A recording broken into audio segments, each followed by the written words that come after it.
A ver, continuamos con el delicadísimo tema de la ayuda. A mí me parecen, decía, voy a repetir si nos acaba de sintonizar, que me parecen tremendistas esos titulares de Marco Rubio le quita la ayuda a los presos políticos, etcétera, porque el memo de Marco Rubio es un memo general, que dice incluso las mismas palabras para todo, no es una cosa específica para la oposición cubana. De todos modos, desfinanciar a la oposición interna y externa es un propósito del régimen castrista y por supuesto que no es una buena idea, aunque como tú contabas, el Comité Cubano Pro Derechos Humanos dio toda su batalla sin un centavo de nadie, etcétera, pero eran otros tiempos, ¿no? Porque el régimen sí busca financiamiento externo todo el tiempo, o sea, de Rusia, de Corea del Norte, de China, etcétera. No, y estos periodistas y activistas generalmente no pueden encontrar un trabajo ni con el Estado, ni tampoco creo que los reciban en las MIPYMES, o sea, en el sector privado, y necesitan recursos para trabajar. Y el propio régimen cubano recibe constantemente recursos de Europa, por ejemplo. Pero hasta donde yo he podido averiguar, y por supuesto que tengo limitaciones, esto es algo temporal, porque no hay modo moral de que los políticos cubanoamericanos le digan, estén de acuerdo con reducir el tamaño del gobierno y los gastos, y que específicamente digan esto no, esto sí.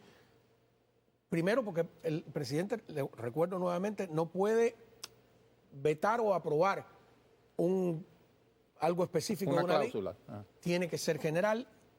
Pero lo que yo he podido averiguar es que la ayuda que viene para el tema cubano va a ser incluso mejor y más dirigida, porque una fuente de inteligencia, que digo con toda responsabilidad, aseguró no ahora, desde antes, que uno de los objetivos de una fuente de contrainteligencia norteamericana, disculpa, que uno de los objetivos de la inteligencia estadounidense era apropiarse de parte del dinero que se destinaba para combatirles.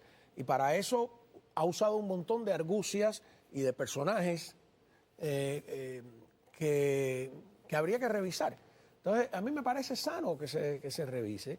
Yo creo que no ha habido un grupo, un exilio, una oposición que en esos casos haya sido tan transparente a la hora de manejar fondos. Cuando aquí se intentó una vez señalar y hacer toda una pesquisa sobre cómo se usaba el dinero en el exilio, lo único que encontraron fue una barra de chocolate, ¿te acuerdas de eso? Sí. Y un jersey, creo, que no pudieron ser justificados. Oye, si tú le haces una auditoría de esos niveles aquí a cualquiera y que solo se encuentre eso, es una prueba, en vez de una acusación, es una prueba de la transparencia con que ha trabajado y en condiciones desfavorables la oposición. Claro que están haciendo una zafra con ese tema, ¿no? De burlas, etcétera. Vamos a ver qué dice la mesa redonda sobre eso.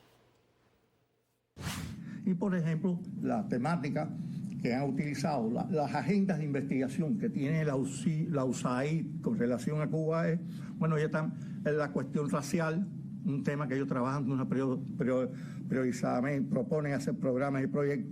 Las mujeres en la sociedad cubana, los derechos humanos, la libertad de expresión. Bueno, nosotros sabemos que ellos mismos, no sé quién dijo, no, si en Cuba hay más libertad de expresión que en los propios Estados Unidos. Que le pregunten a Jeff Bezos, que dice que el Washington Post nada más puede hablar de libre mercado. Yo una vez estuve comparando los estudios nuestros y, por ejemplo, en Estados Unidos el ciudadano medio tiene mucha menos información que el ciudadano medio cubano. Sin duda, yo viví ahí. E incluso la información que da para Estados Unidos hacia el exterior es más abundante que la que recibe el ciudadano medio cubano. Eso lo conocí a diario y se mantiene. ¿Sabes que eso de que el Washington Post solo puede hablar de libre mercado es como decir que un periódico abolicionista solo puede hablar de la libertad de los esclavos? Y que eso está muy mal, ¿no? Es más o menos es una cosa así.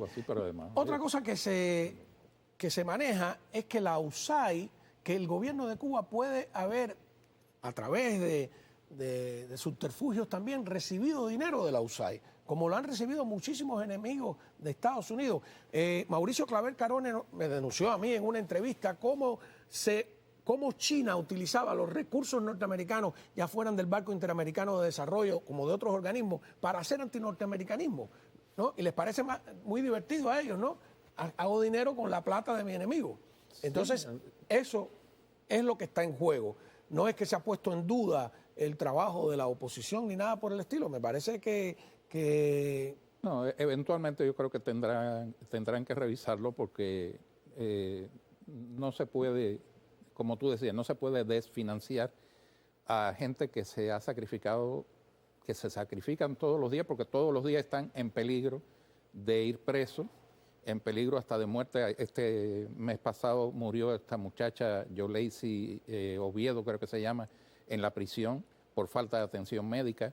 O sea, son gente que se merecen por la entereza que tienen, por el trabajo que han hecho. La prensa independiente yo la conozco desde el año mismo 95 en que apareció, y te digo que si no hubiera sido por ellos, la crónica de todos estos años... La prensa independiente la conoce desde que tú la fundaste en 1987, ¿no? Vamos a decir, yo sigo diciendo, el primer periodista independiente que hubo en Cuba es Rolando Cartaya, y que me desmienta alguien. ¿No? Me parece que yo puedo haber sido un precursor en ese sentido, pero... Esa mesa redonda que hiciste en casa de Tania Díaz Castro fue la primera vez que se escuchó a opositores que vivían dentro de Cuba hablar por Radio Martí. Hasta ese momento Radio Martí solo hablaban los que estaban fuera. Eso cambió la historia por completo, ¿no? Es verdad. Sí, aquello fue... Además... Y demuestra la importancia de Radio Martí. Nos dio mucha euforia poder escucharlo por Radio Martí. La gente decía, pero esa gente está dentro de Cuba. Está dentro de Cuba, sí. O están locos, están presos, o están fuera de Cuba. Un poco locos. Lo que decían, sí. Te decía que los he seguido desde el surgimiento de varias agencias de prensa, como Cuba Press, como Cubanet. Y te digo, sin el trabajo de ellos, nosotros no tendríamos la crónica de lo que ha pasado en Cuba hasta el día de hoy.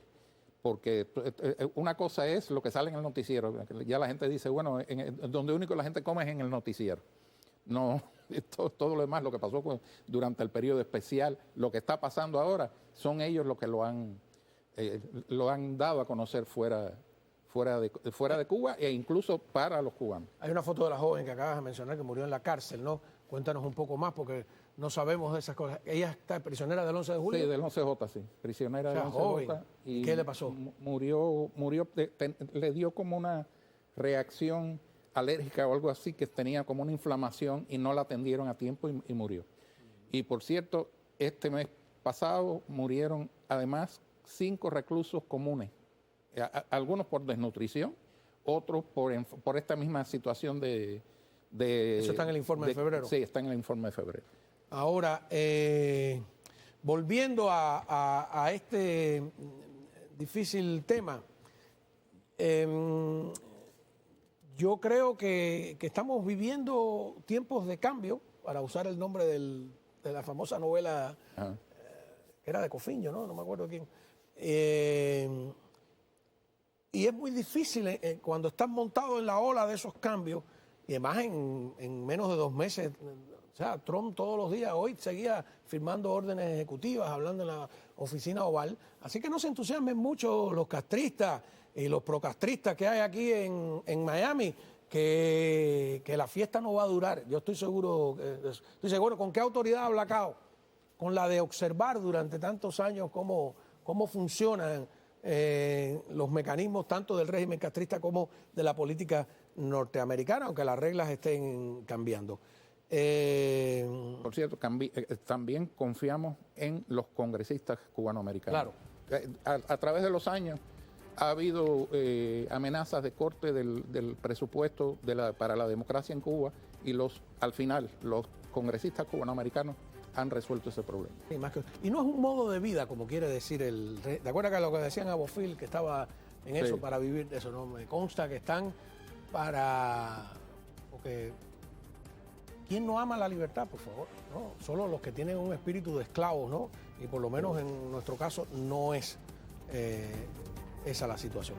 Muchísimas gracias a Rolando Cartaya. De verdad que siempre es para mí un honor, lo digo, que esté aquí en esta mesa. Y cuando regresemos vamos a hablar de cosas más mundanas. Vamos a hablar del sarampión en la Florida, de las nuevas vacunas contra el cáncer. Eso está interesante ahora en el debate sobre las vacunas que hay en el país. Vamos a ver.